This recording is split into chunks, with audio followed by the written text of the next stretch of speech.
Binance continue de s'attirer les foudres des responsables et des régulateurs américains. Mercredi, un groupe de sénateurs bipartisans a écrit une lettre à son PDG Changpeng Zhao, afin que ce dernier réponde de diverses accusations, notamment concernant des liens présumés entre l'exchange et sa branche américaine Binance.us, ainsi que sur un important manque de transparence globale. À la lumière des événements entourant FTX, l'ancien second plus important exchange au monde, 3 sénateurs américains bipartisans ont écrit une lettre à Changpeng Zhao, le PDG de Binance, affirmant que la plateforme aux 120 millions d'utilisateurs était un foyer d'activités financières illégales. Via ce document, les sénateurs demandent au PDG du plus grand exchange au monde de fournir des détails sur le fonctionnement de sa société, et plus particulièrement concernant ses liens avec Binance.us, sa branche américaine.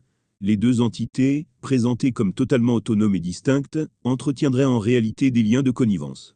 Pour appuyer ces propos, les sénateurs se sont appuyés sur une publication de Reuters du 16 février dernier avançant que CZ aurait transféré 400 millions de dollars depuis Binance.us vers sa propre société Moripic.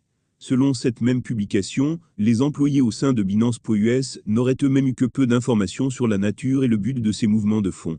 Les sénateurs accusent également Binance d'avoir facilité le transfert de 10 milliards de dollars à des fins illégales et à destination de criminels.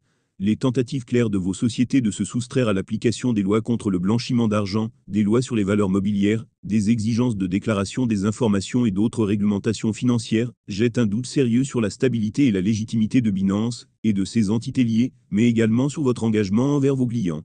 Fermez les guillemets. Par ailleurs, les sénateurs n'ont pas manqué d'établir un lien entre les connexions présumées de Binance et sa filiale américaine avec celle anciennement existante de FTX et FTX.us, longtemps dissimulée. L'affirmation de M. Zhao selon laquelle Binance.us est totalement indépendant ressemble étrangement aux affirmations de Sam Bankman-Fried concernant la distinction entre FTX.us et FTX, affirmation qui semble fausse, étant donné que FTX.us a déposé son bilan, que ses utilisateurs ont perdu l'accès à leurs fonds, et que son nouveau PDG a déclaré qu'il était, en fait, insolvable.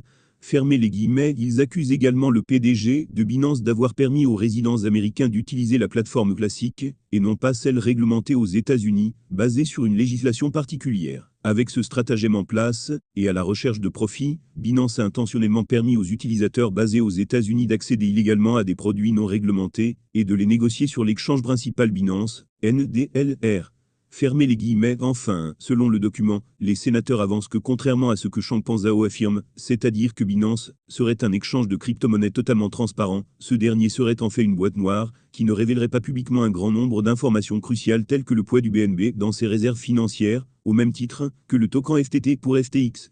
Toutefois, un porte-parole de Binance a répondu à nos confrères de CoinDesk que la lettre des sénateurs était remplie de fausses informations et que les équipes de l'exchange étaient impatientes de rectifier les faits.